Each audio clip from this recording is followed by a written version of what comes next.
ओम नमो भगवते वासुदेवाय। ओम नमो भगवते वासुदेवाय। ओम नमो भगवते वासुदेवाय। ओम नमो भगवते वासुदेवाय। सो राम कथा रामायण की सीरीज 4 में आप सभी का हार्दिक अभिनंदन।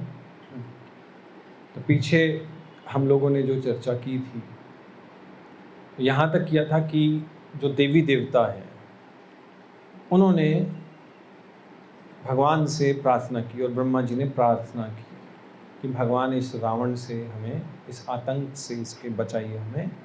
और यहाँ दशरथ महाराज पृथ्वी पर अयोध्या में यज्ञ करवा रहे हैं ऋषि श्रृंगे के थ्रू, जिसमें वशिष्ठ मुनि भी सहयोग कर रहे हैं। वशिष्ठ मुनि उनके राजपुरोहित हैं।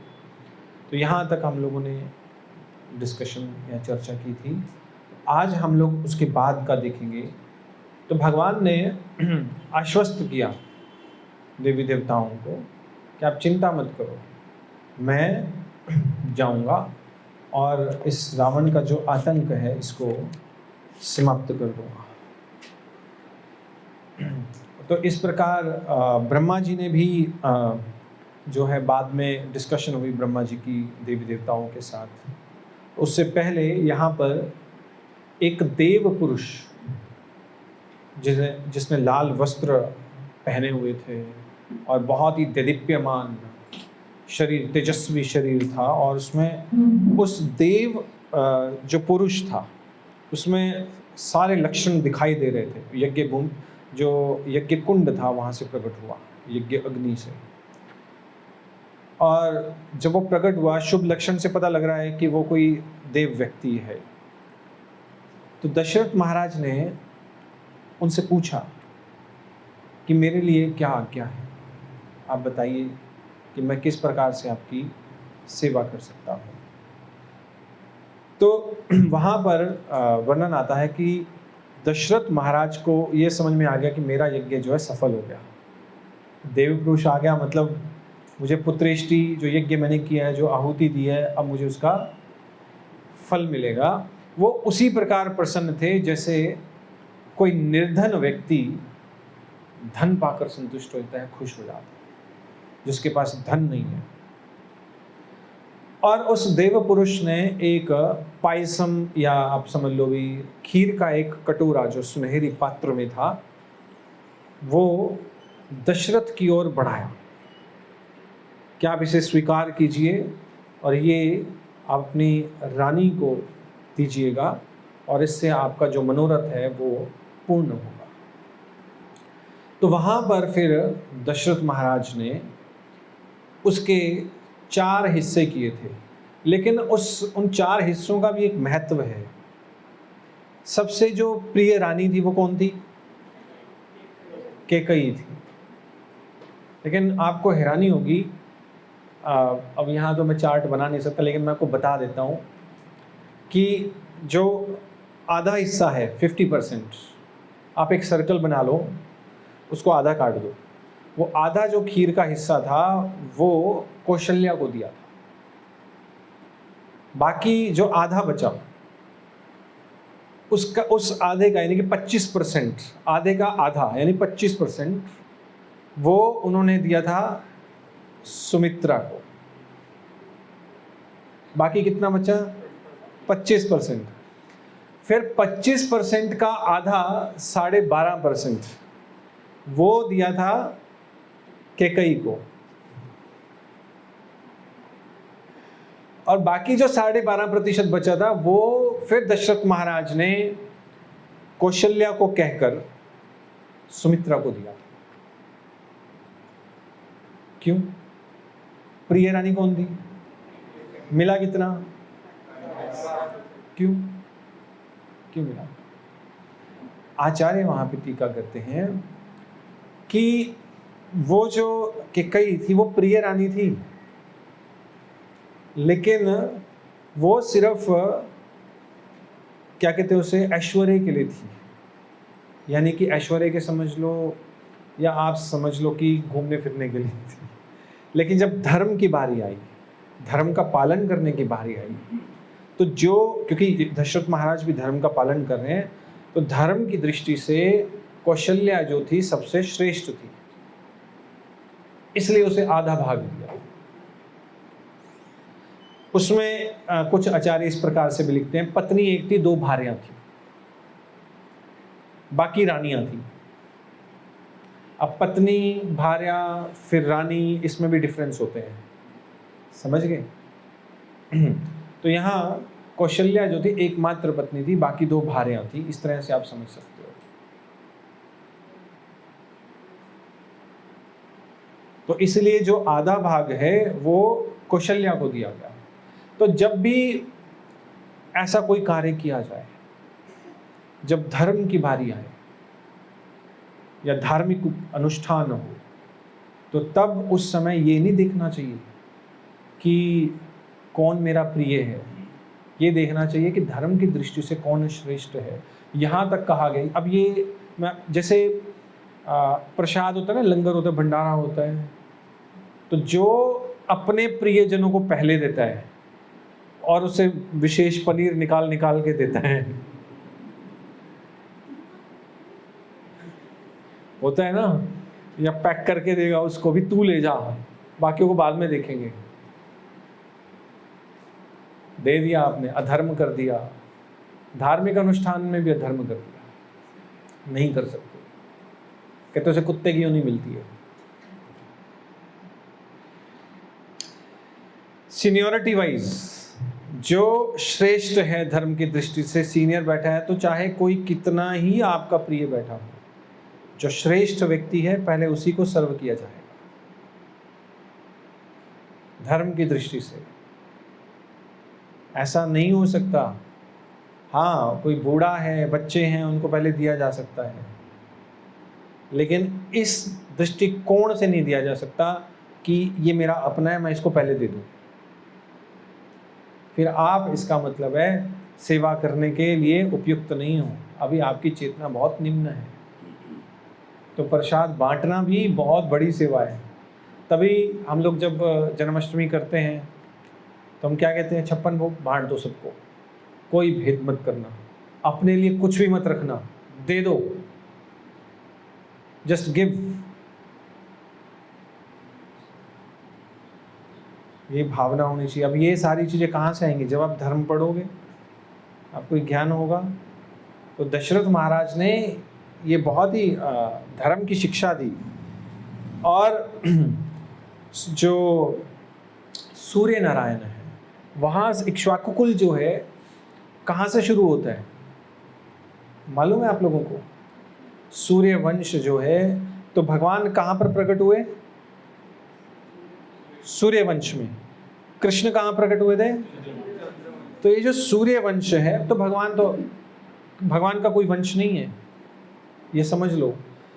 जिस वंश में, जिस कुल में भगवान का प्रकट्य होता है, भगवान उसको आभूषित करते हैं। हम लोग तो प्राउड करते हैं, नहीं हमारा खानदान ये, हमारा वंश ये है। हमारी शोभा वंश बढ़ाता है, लेकिन जब भगवान आते तो भगवान उस वंश की शोभा बढ़ाते हैं। तो जब सप्त ऋषि हुए थे, उसमें से एक मारीची ऋषि थे। मारीची ऋषि के पुत्र हुए हैं कश्यप। कश्यप से फिर उनकी 2 पत्नियां थीं, दिति और अदिति। तो आदिति से फिर उत्पन्न हुए थे सूर्य। सूर्य से फिर विवस्वत मनु, मनु से फिर इक्ष्वाकु, फिर कुक्षी, विकुक्षी, बाण, अरण्य, पृथु, त्रिशंकु। इस प्रकार ये जो है कुल सारा जो है ये रघुकुल है। इसमें और भी है, आगे जब भगवान राम का विवाह होगा तो उसमें विश्वामित्र पूरी कुल की जो वंशावली है भगवान राम की, वो पूरी बता रहे हैं कि भगवान राम या दशरथ जो है किस कुल से आते हैं, कौन कौन उसमें महान राजा हुए हैं। तो इसको हम लोग कह सकते हैं चंड किरण कुल मंडन राम, ये नाम रामायण में है। चंड किरण मतलब जिसकी तीखी किरणें हैं। जो चंद्र है उसकी मृदु होती है किरणें से, मतलब ठंडी होती है, शीतल होती है। लेकिन सूर्य की क्या होती है? चंड, तीखी किरणें होती हैं। तो चंड किरण कुल मंडन राम, तो उस कुल में जिस चंड किरण यानी सूर्य कुल में प्रकट होकर भगवान ने क्या किया, मंडन, उसका जो है उस वंश की प्रतिष्ठा बढ़ाई है, उसका मान बढ़ाया है।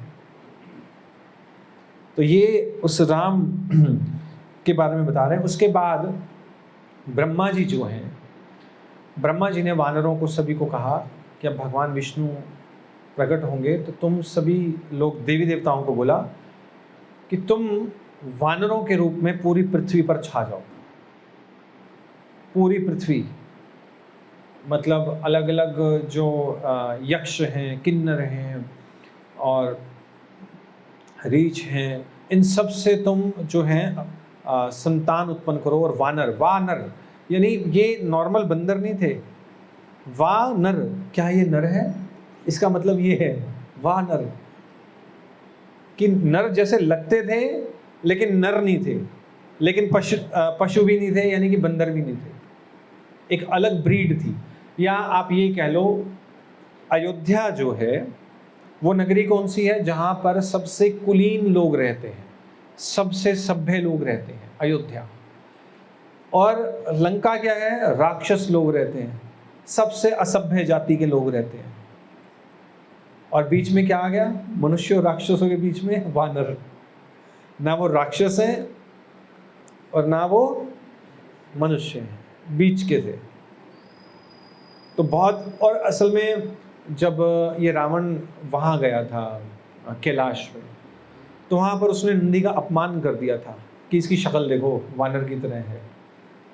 तो फिर नंदी ने वहाँ पर रावण को श्राप दिया। असल में रावण जहाँ भी जाता था ना उसको श्राप इकट्ठे करके आया था। तो जहाँ भी जाता था, जिसके पास भी जाता था, वो घमंड में श्राप लेके आ जाता था वहाँ से। पर उसको इतना घमंड था कि कहता था कि मेरा कुछ कोई बिगाड़ नहीं सकता, कितना ही श्राप मिल जाए। मतलब डिवोटी होता है, जहाँ जाता है वो कुछ पुण्य, कुछ आशीर्वाद इकट्ठे करके लाता है। और रावण का था कि जहाँ भी जाता था श्राप ही इकट्ठा करके लाता था। शिव जी से श्राप ले आया, पार्वती से श्राप ले आया, वैदेही से श्राप ले आया, मतलब जहाँ गया वहाँ श्राप ही मिला उसको, काम ही ऐसे किए हुए। तो ये जो नंदी ने भी श्राप दिया था कि तुम्हारे जो कुनबा है ना उसका अगर कोई नाश करेगा ना, ये वानर करेंगे, तुम देख लेना। तो इसलिए भी सभी वानर के रूप में सब प्रकट हो गए। तो विशेष रूप से उसमें वायुदेव के माध्यम से ये हनुमान जी प्रकट हुए। तो सूर्य से कौन प्रकट हुआ? ये सुग्रीव। इंद्र से बाली प्रकट हुआ। तो इस प्रकार फिर इंद्र और ये जो बाली है और ये जो सुग्रीव है, ये बहुत ही ताकतवर थे। तो सभी जितने भी वानर आए थे, पूरी पृथ्वी भर गई थी वानरों से, तो इनके अधीन रहने लगे थे। सब इकट्ठे होकर इनके अधीन रहते थे और इन्होंने इन सबको काबू किया हुआ था।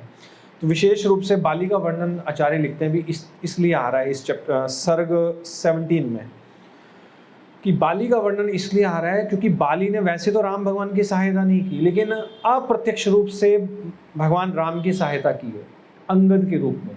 क्योंकि जो पुत्र है वो भी पिता का प्रतिनिधि होता है।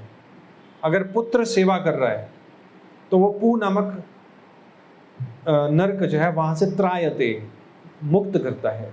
अगर पुत्र भगवान की सेवा कर रहा है तो वो आपको नरक से बचाएगा। अगर भगवान की भक्ति कर रहा है तो उसका फल पिता को भी मिलता है।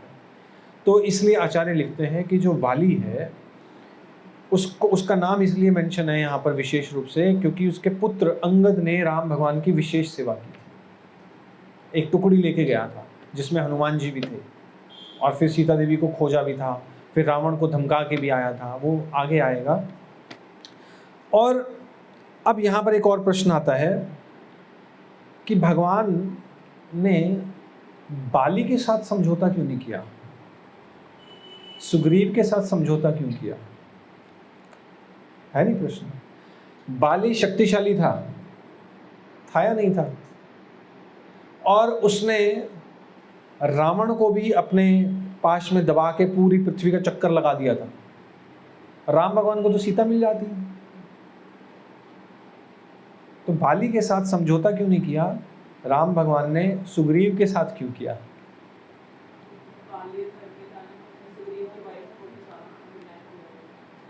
देखो आचार्य लिखते हैं, क्योंकि बाली वैसे तो देखो क्या है कि देवपुत्र है एक तरह से। अगर भगवान राम उसे कहते तो वो राम भगवान की बात मान लेता और धर्म पे भी आ जाता, भगवान क्षमा भी कर देते। जब रावण को क्षमा करने के लिए तैयार है तो बाली को नहीं करते।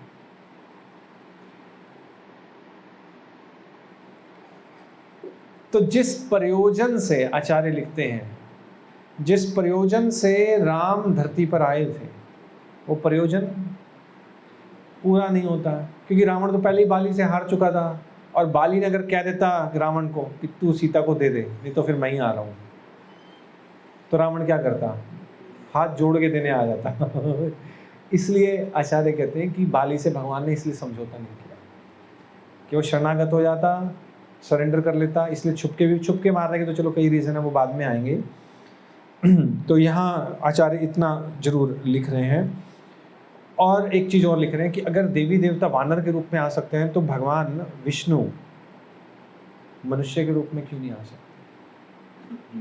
कुछ लोग प्रश्न उठाते हैं कि भगवान राम जो हैं वो विष्णु नहीं है। तो यहाँ एक नाम भगवान राम का दिया हुआ है सर्ग 18 में, हिरण्यगर्भ।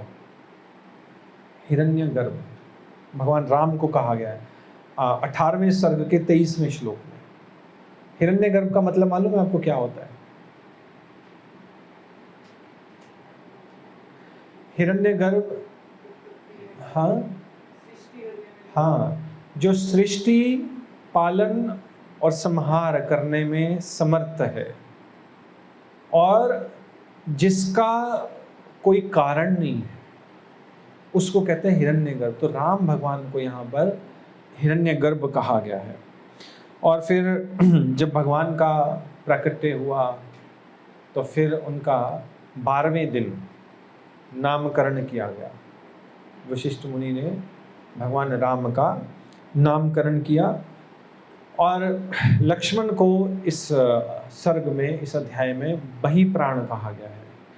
बही प्राण का मतलब है कि लक्ष्मण जो है राम भगवान के बिना नहीं रह सकते थे और शत्रुघ्न भरत के बिना नहीं रह सकते थे।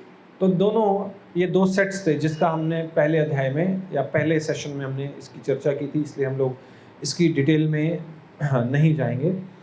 तो ये जो लक्ष्मण है ये भगवान राम की इस प्रकार से सेवा करते थे।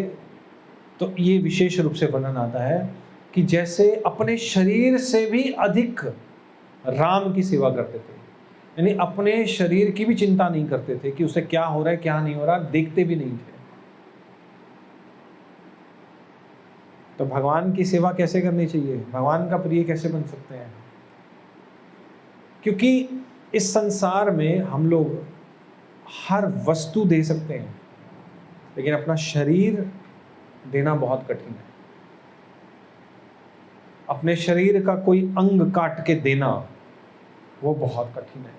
अगर कोई आसक्ति सबसे लास्ट में, अगर मान लो आप निरासक्त हो गए, अगर सबसे मुश्किल है या सबसे लास्ट में जो एक चीज खड़ी होगी जिसको काटना मुश्किल है वो है अपना शरीर, उससे आसक्ति।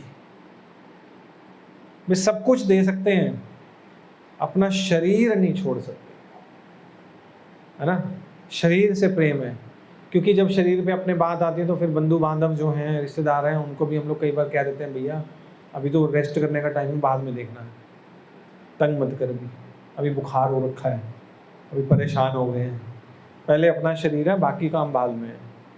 लेकिन लक्ष्मण भगवान राम की जब सेवा करते थे तो अपने शरीर का भी उनको ध्यान नहीं रहता था।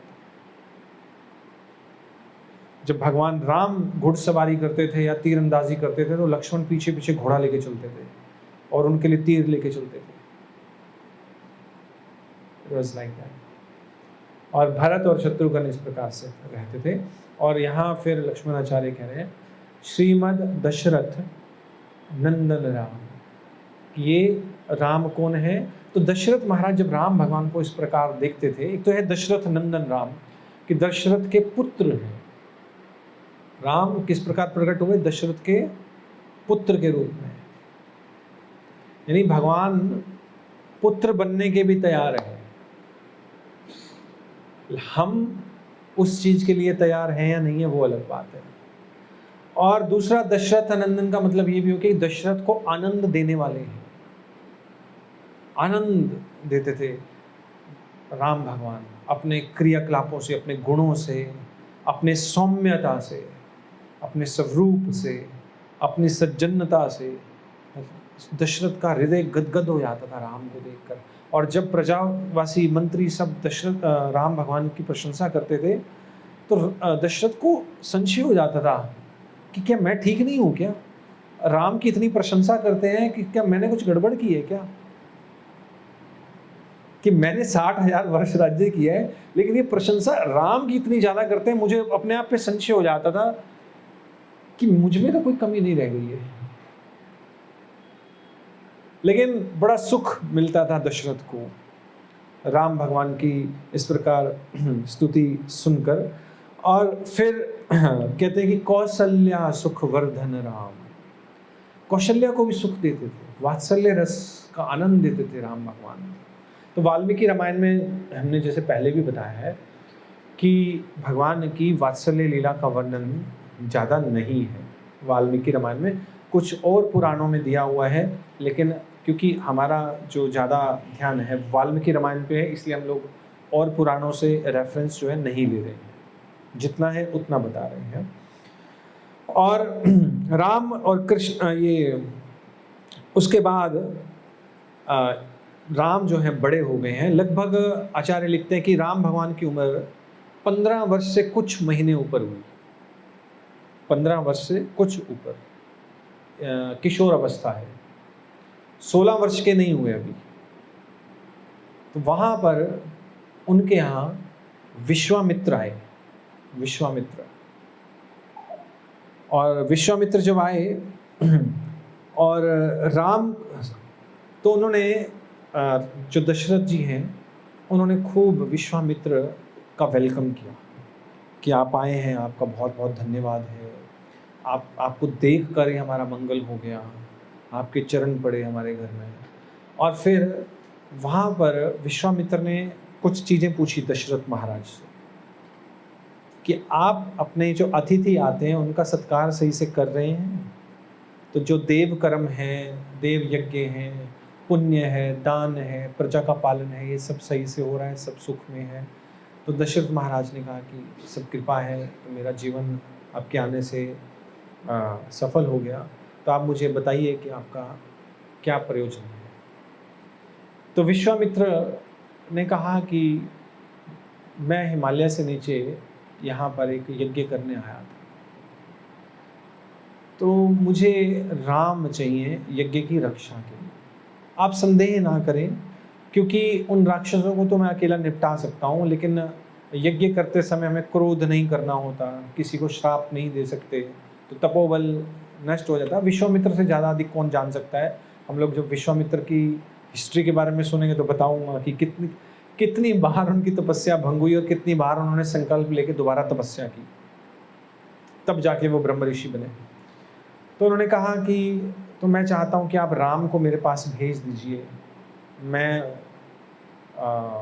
यज्ञ की रक्षा के लिए चाहता हूँ, उसे नियुक्त करूँ और उसे कुछ अस्त्र शस्त्र की शिक्षा भी दूंगा, आप संदेह मत कीजिए इस बात पर।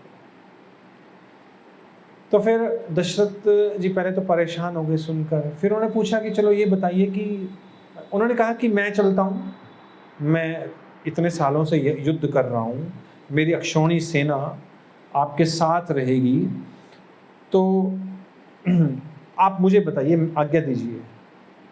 तो विश्वामित्र ने कहा नहीं, मैंने जो कहा है मैं वो आप कीजिए। तो दशरथ ने कहा कि युद्ध किससे है?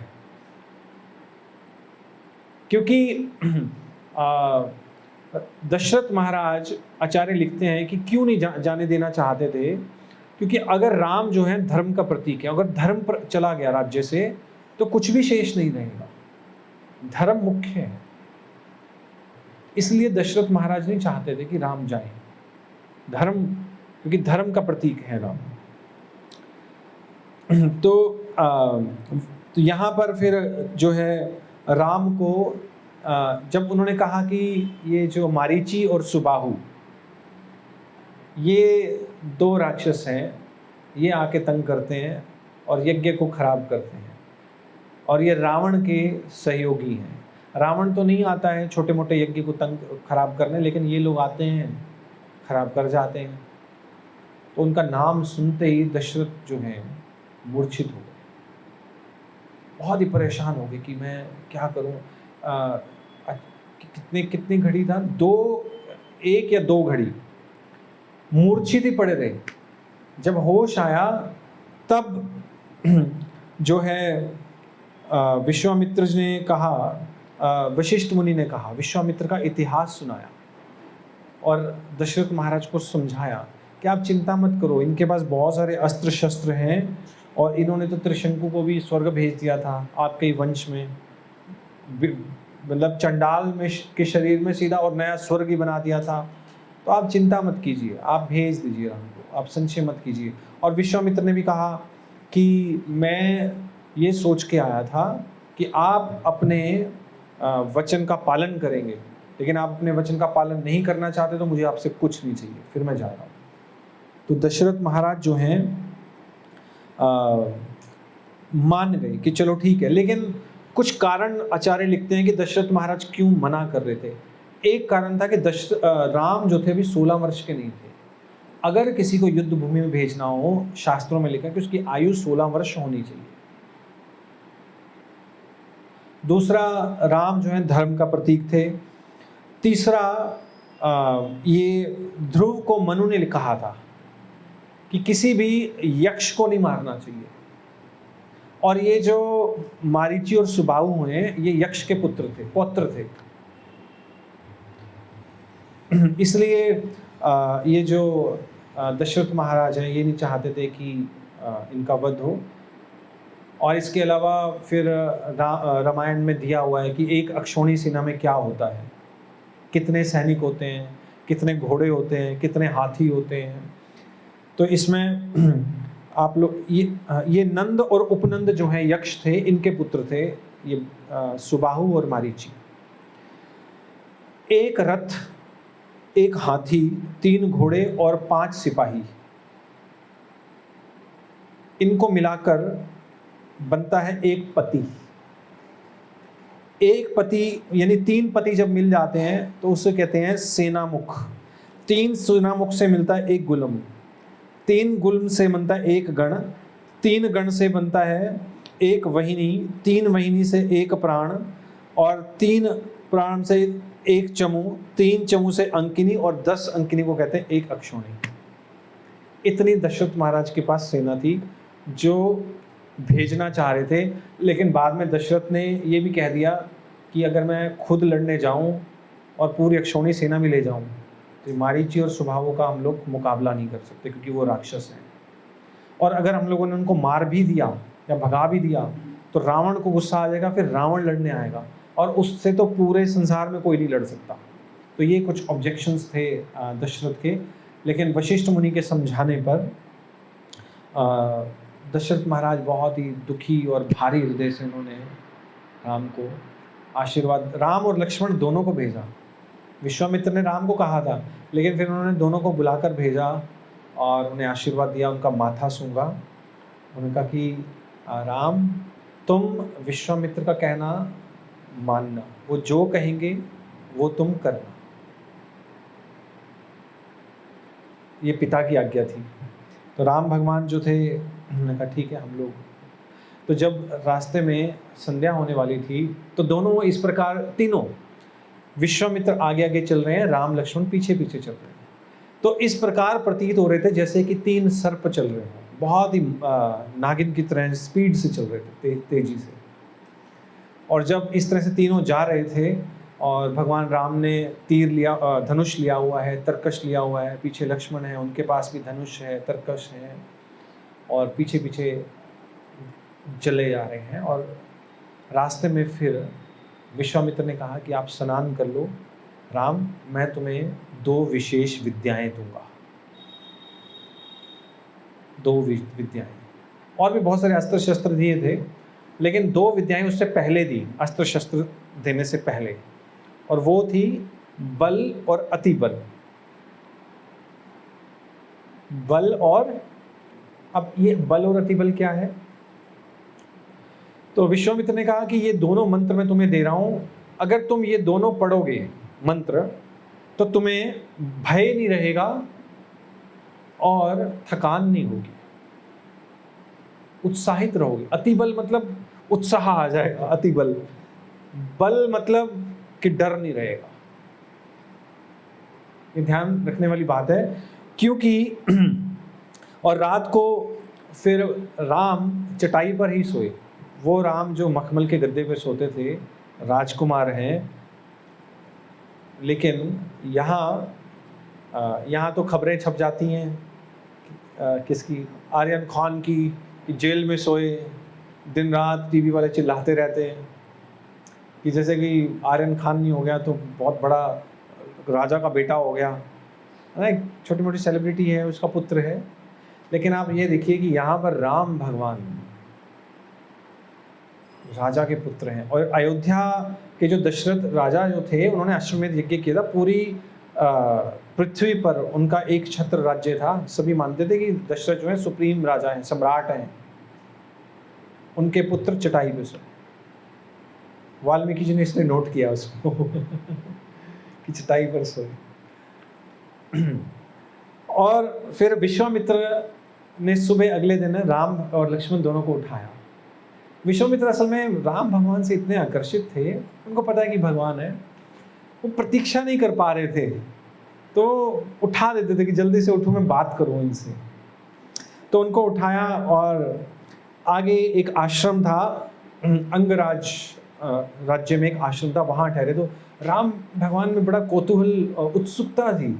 जहाँ भी होते कि यहाँ ये पानी की आवाज़ ऐसी आती है, या ये पानी में कुछ खास है, ये गंगा नदी क्या है, तो ये अंगराज, ये इतना सुंदर आश्रम दिख रहा है, ये क्यों है, ये जो जंगल सूखा पड़ा है, ये जंगल सूखा हुआ क्यों है, ये इतना ऐसा क्यों है। ये राम भगवान इस प्रकार से विश्वामित्र से जिज्ञासा करते थे जाते जाते। ऐसा नहीं कि चले जा रहे हैं, बताओ मरवा दिया, आराम से बैठा था घर में, अल्लाह वो पैदल चलवा रहे हैं, रथ पे भी नहीं बिठाया, वो चलो रक्षा करनी है लोग। बस हैप्पी, एक्सप्लोर कर रहे थे कि क्या है, जानूं मैं।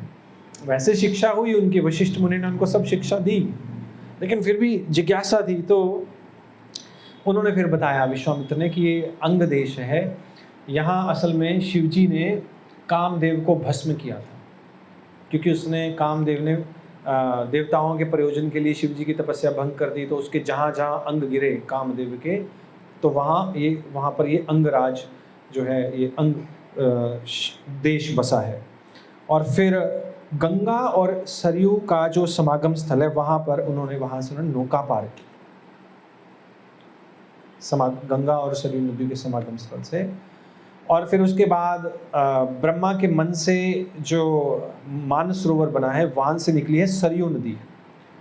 और ये सरयू नदी के पास ही जो है, यहाँ पर वृत्रासुर की कथा फिर विश्वामित्र बता रहे हैं, वृत्रासुर के बारे में, कि यहाँ दो देश थे, मलद और करूप, बहुत अच्छे देश थे।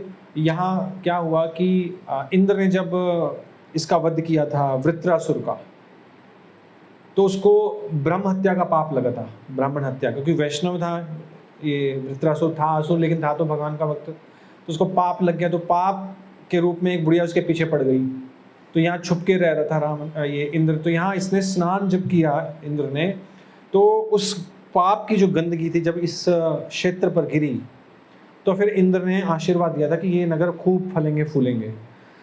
लेकिन अब ये जो दोनों देश थे, ये जंगल बन गए थे। यहाँ पर ताटका रहती थी। ताटका कौन थी? ताटका जो थी, एक सुकेत नाम का यक्ष था। उसने ब्रह्मा जी की तपस्या की थी, और उसने ब्रह्मा जी को कहा कि मुझे एक पुत्री का वरदान दीजिए, लेकिन मैंने विवाह नहीं करना। तो ब्रह्मा जी ने उसे एक आशीर्वाद दिया, और वहाँ से एक ताटका, एक बहुत सुंदर स्त्री थी, यक्ष था क्योंकि यक्षिनी थी, उसमें 1000 हाथियों का बल था ताटका में।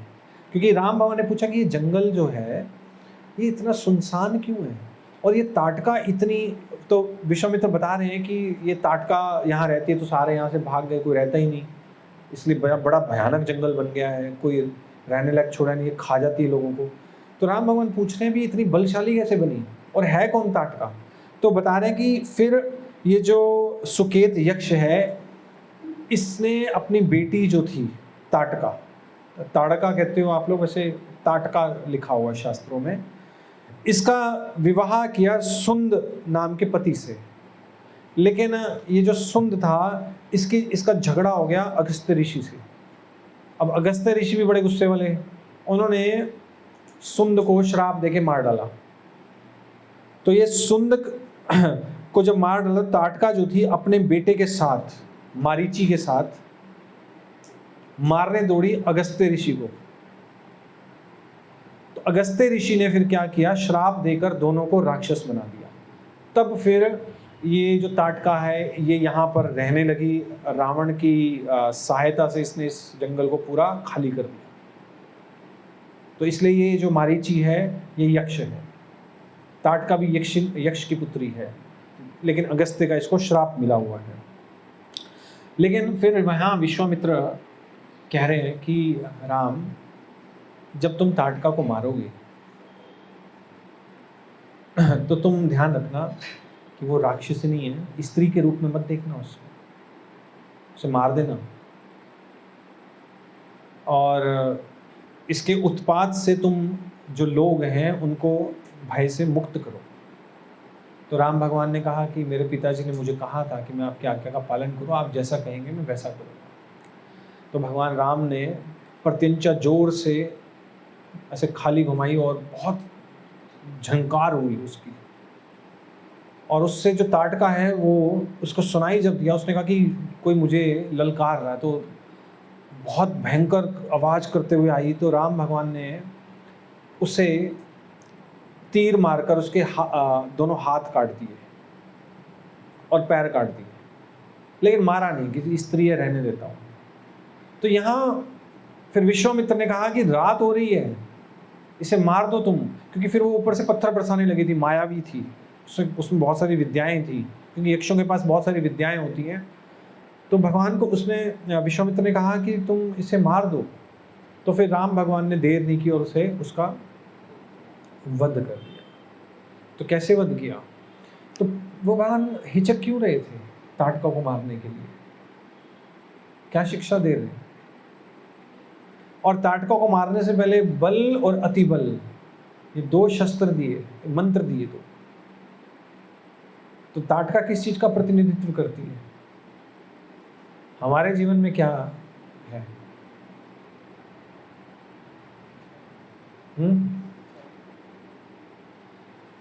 श्रील प्रभुपाद कहते हैं कि जो रावण है, जो काम वासनाएं हैं वो उस तरह से है जिस प्रकार आप तालाब में पत्थर फेंक दो, वो सेंटर पॉइंट है, लेकिन जो लहरें आती हैं किनारे पर वो इच्छाएं हैं। ताटका जो है वो इच्छा का प्रतीक है, चाहे एक तुच्छ छोटी इच्छा हो सकती है।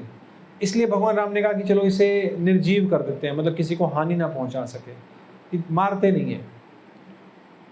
लेकिन विश्वामित्र ने कहा कि कोई भी संसार की इच्छा, इसी प्रकार अगर गुरु क्या कह रहे हैं कि संसार के प्रति कोई छोटी भी इच्छा हो तो उसे अनअटेंडेड, यानी उसे छोड़ो मत, निर्जीव करके खत्म कर दो जड़ से ही। और रावण का वध करने से पहले जो उसके संगी हैं, जो इच्छाएं हैं छोटी छोटी, उनको भी खत्म करना जरूरी है। और उसके लिए क्या चीज चाहिए? दो चीजें जरूरी हैं, बल और अतिबल, जो गुरु देते हैं। अगर संसार की भौतिक इच्छाओं को खत्म करना है, बहुत सारी इच्छाएं है ना, डर लगता है छोड़ने में, तो उसको खत्म करने के लिए, नष्ट करने के लिए दो चीजें जो गुरु देता है, और फिर गुरु ही आज्ञा देता है कि तुम खत्म करो इसको। कौन सी है वो? बल और अतिबल, यानी निडरता। भगवान भी भगवद गीता में क्या कह रहे हैं अर्जुन को? अर्जुन डरो मत।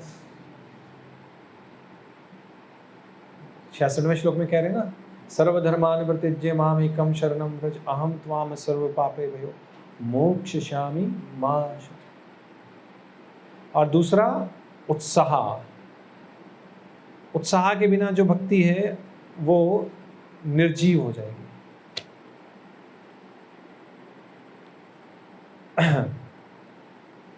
तो ये घोर ताटक पातक राम। तो ये जो घोर ताटका थी, इसको राम भगवान ने क्या किया, इस तरह से मारा। तो इसी प्रकार हमारे जीवन में बहुत सारी इच्छाएं हैं, उन्हें छोड़ो मत, खत्म कर दो। लेकिन कैसे? निडरता से और उत्साह से। डरो मत और भक्ति में उत्साह रखो, तो हम लोग कर सकते हैं।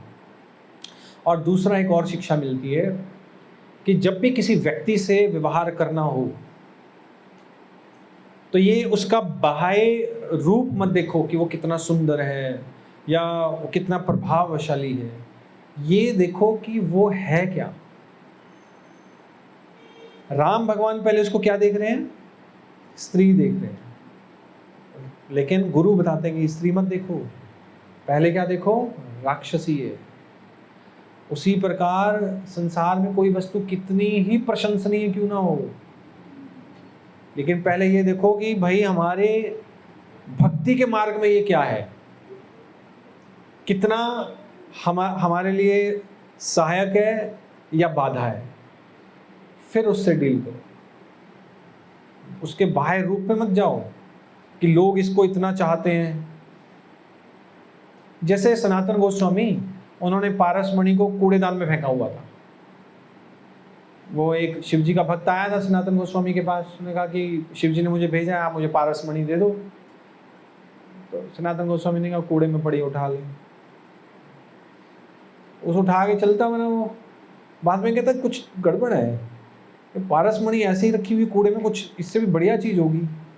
तो सनातन गोस्वामी के पास गया कि इससे भी बढ़िया चीज़ होती है कुछ? कहते हाँ होती है। कहते फिर वो दे दो, ये क्यों दे रहे हो? कहते पहले इसको फेंक के आओ यमुना जी में। उसने फेंकी, फिर कहा ये लो हरे कृष्णा महामंत्र।